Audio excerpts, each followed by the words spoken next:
What's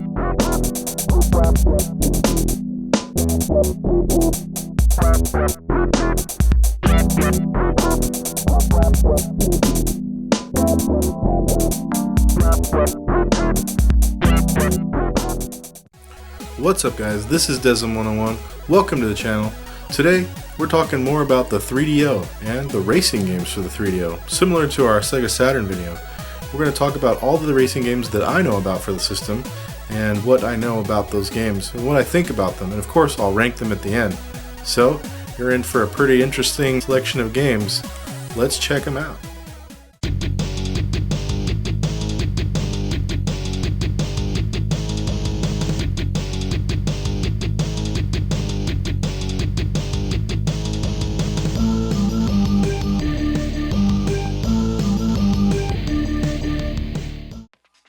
Just a couple things to mention real quick before we get started.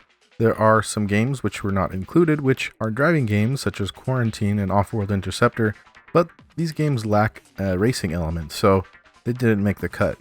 And lastly, I wanted to mention that since this video is about racing games on the 3DO, it's a good chance to see what the system is capable of, and it's not really intended to be like a let's trash 3DO video.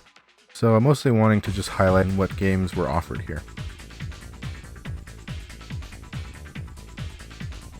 So we're going to start off here with a game that's synonymous with the 3DO, and that's The Need for Speed, a long-running series which began in 1994 and actually had its debut here on the 3DO.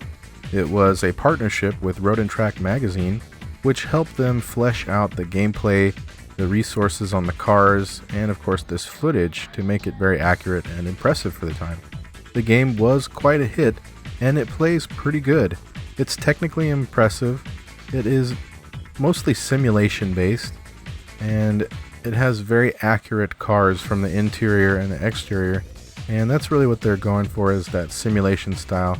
You've got 3 different courses, and you can also unlock additional play modes and additional cars if you've completed everything or if you enter a cheat. And the idea of the game here is basically you race one-on-one against another driver, and you get some really hilarious clips of him talking trash to you and stuff.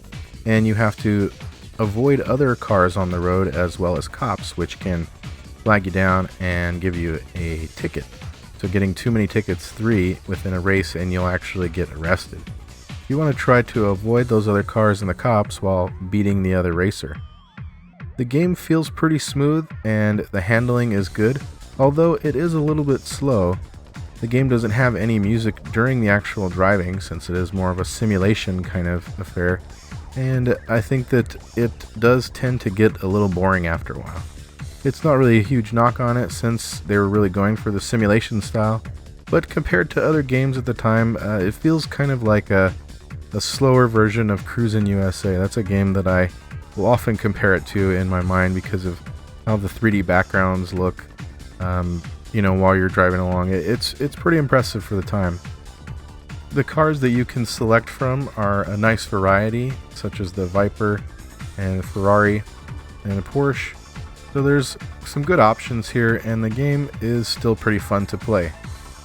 It does, however, lack a 2-player mode, but still worth checking out.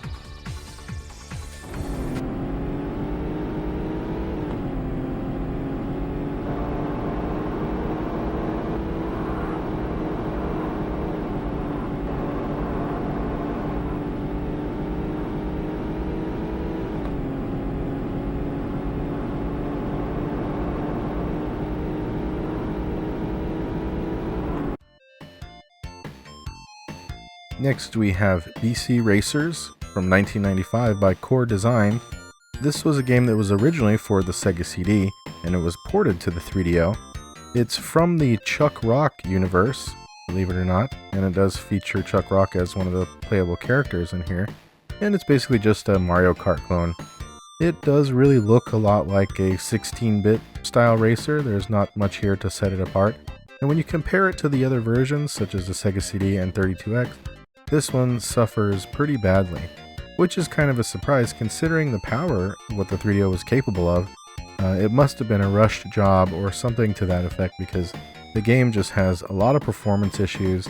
The control is kind of bad. It's very slippery. You have to really only have a couple of players to pick from that actually have good controls, but it's quite frustrating to play and get through even on the easy difficulty.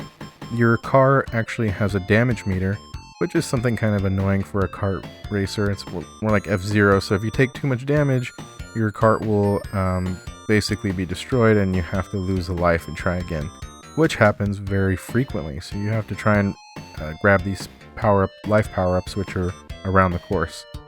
One interesting thing about this game is that the designer of the art was actually Toby Gard, who is known for creating Tomb Raider. But overall, this game lacks playability and has some technical issues, though it's not the worst racing game on the 3DO. You still might have some fun with it, but it's not a great port.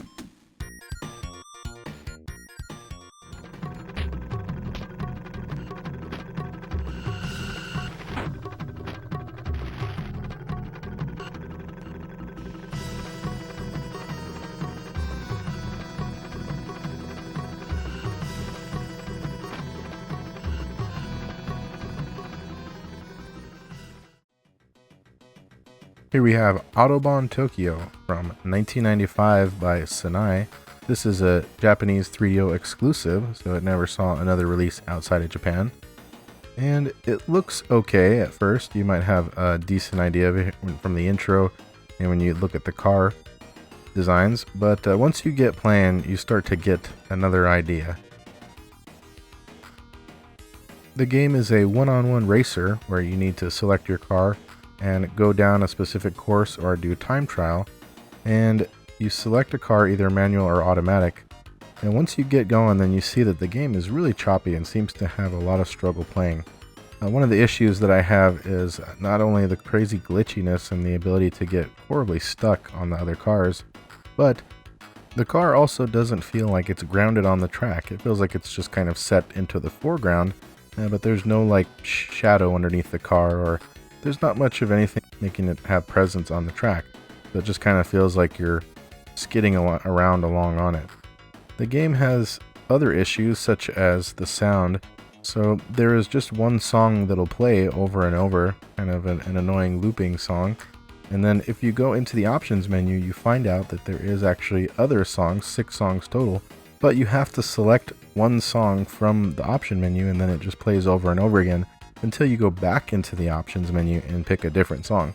So instead of cycling random through the songs, you have to tell it which song that you want to play. And on top of that, a lot of the audio is actually clipping, so it has distortion in the sound. And overall, this game just feels like it was rushed to market, and it feels more like a demo.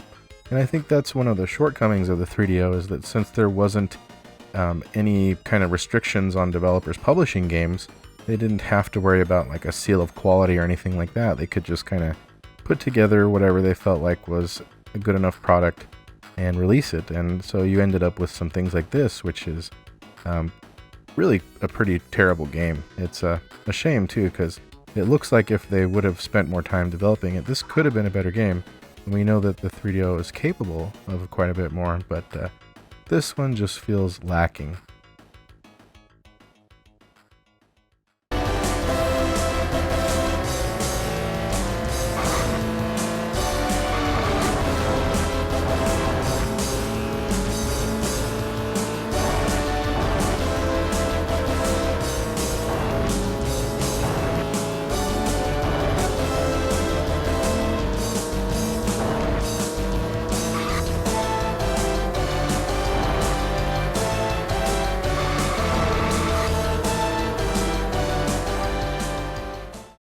And here's our earliest title, and that's Crash and Burn, which was a release title, or the only release title for the 3DO, which was kind of notorious for being that game. But it's actually pretty competent. It plays well, it has good graphics, and it makes a good impression when you first play it. There is some quirky FMV which you get from all of these characters whenever you select them, and also before you race the track you can choose if you want to hear from them. And it's still pretty funny, tongue-in-cheek kind of way. And the game has some pretty good graphics. It's not bad at all. I like the car interior, it looks pretty good. You have weapons, so you also need to shoot your weapons at the other cars, and your car can take quite a bit of damage. So the game has a nice arcade feeling, and you can play it for quite a while. After too much playtime though, it does start to get a little old. However, it lacks some challenge, and sometimes you just kind of keep racing for what seems like quite a long time, and not a whole lot is happening. Aside, you're taking damage, but nobody is really dying, and the courses look pretty good, but after a while you do kind of lose interest in. I think if this was a game that you bought at the release of the 3DO, you would probably play it for, a week or two, and then it would start to wear a little thin, just because there isn't a whole lot of depth to the game. It's not a bad game, but it just feels kind of average when you're playing it after a long time.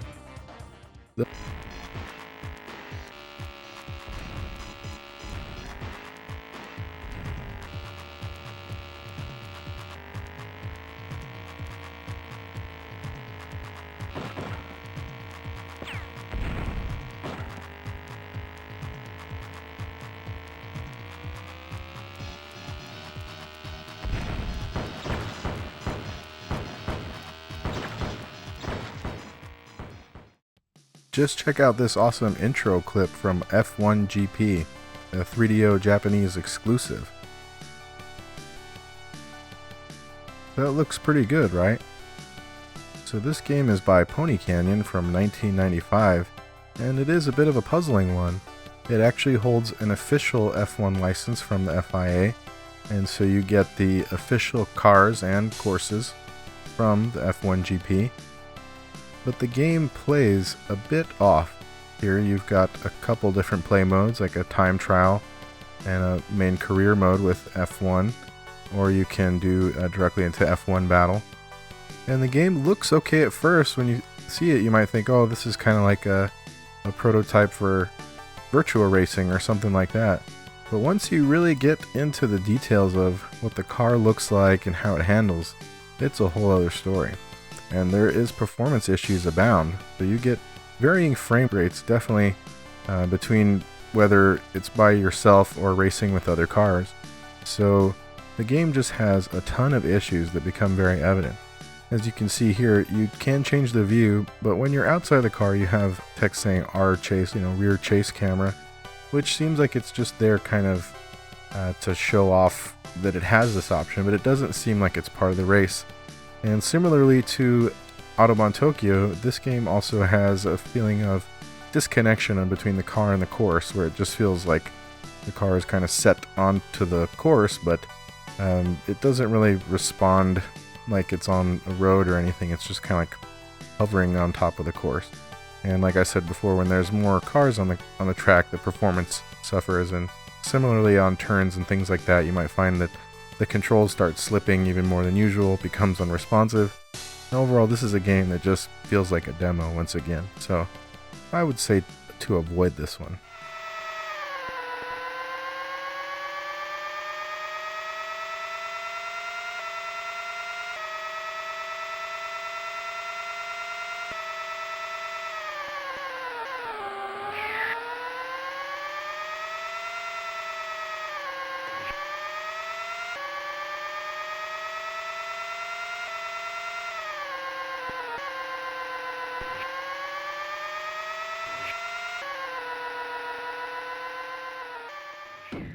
On a bit of a higher note, here is Mega Race from Cryo from 1994.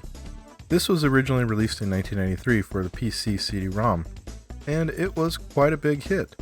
It has some lengthy cutscenes, and it's actually an FMV racer at heart, kind of similar to those old childhood games with the scrolling paper and the little toy car on top of it. This is the same idea, where you have a background that basically loops, and it has hotspots on it where you can crash. And here is the host of the show, Lance Boyle, who is pretty funny and interesting at first, but after a few times of watching this, you will get a little sick of it, and it does take up a lot of time. There's quite a bit of footage, something over 20 minutes of Lance on camera. So there is a lot of that FMV kind of clogging up the gameplay, but at its heart the game is still pretty fun. There is a total of 14 courses in 5 worlds, so there is quite a bit to play through here. The courses aren't really technically a race, you just have to destroy a certain number of cars, and basically you do that by picking up certain hotspots on the track to give you more power-ups and avoiding ones that will hurt you. And as long as you don't run out of ammo and can destroy the other cars, then you advance to the next race. A pretty solid experience.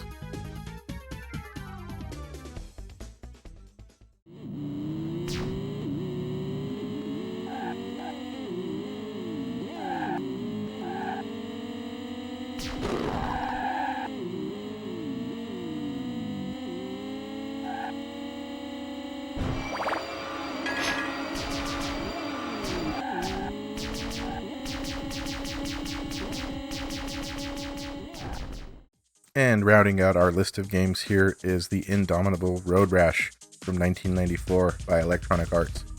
So this game is definitely one of those standout titles on the 3DO. It's one of the reasons why you buy a 3DO. And this was developed during the time of Road Rash 3 for the Sega Genesis. It was created about the same time. And it has a lot of neat perks.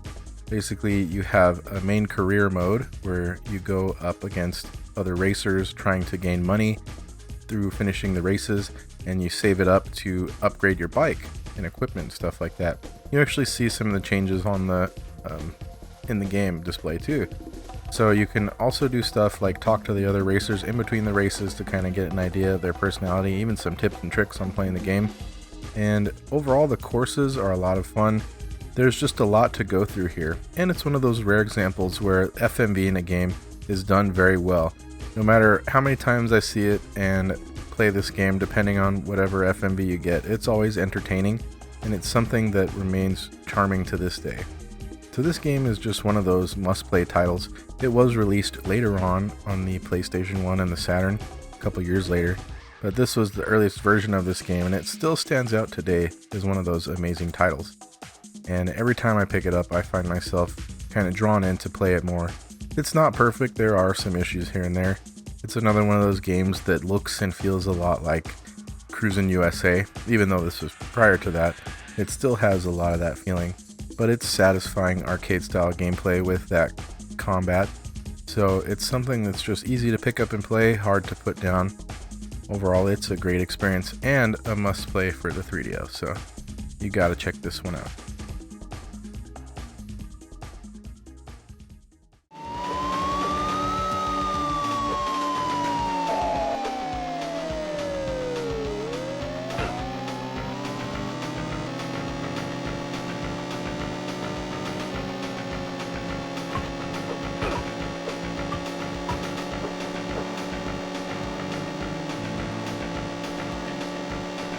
For the sake of being thorough, I also wanted to mention that there is 2 Wacky Races games that were only released in Japan for the 3DO. However, they're a race in name only. These games are more like a watch cartoon, or kind of like you bet on the game. It doesn't have much interactivity, though it does have all the race cars and characters from the Wacky Races series. You don't actually do any racing in this game, so I just wanted to mention that. Alright, to wrap this up, we're going to go ahead and look at my tier list here. And of course, in the S spot, we have Road Rash. There's no question that that's the best game. And then down in the B tier, we have Need for Speed, Mega Race, and Crash and Burn. These are all games that are equally fun. They don't quite earn an A spot because of one issue here or there, but they're still equally pretty impressive and worth checking out for the system, I think. Next, we have BC Racers at C. I think depending on my mood, sometimes this one may get lower, but it does have 2-player simultaneous play, so it gets that honor of being C. And in E and F are 2 of the games which feel like they should have been left as demos. Autobahn Tokyo being the absolute worst, with its horrible glitches and bad performance, and F1 GP just a step above it. So that's going to wrap it up for today, guys. Let me know what you think of the 3DO racing games. Is there any racing games that I forgot about that you know about on the 3DO? Please let me know. And also, would you like to see another racing games video? Perhaps checking out racing games on the Sega CD, Super NES, or Sega Genesis? Let me know what you think. Alright, thanks for tuning in. I hope you have a good one, and I'll see you next time.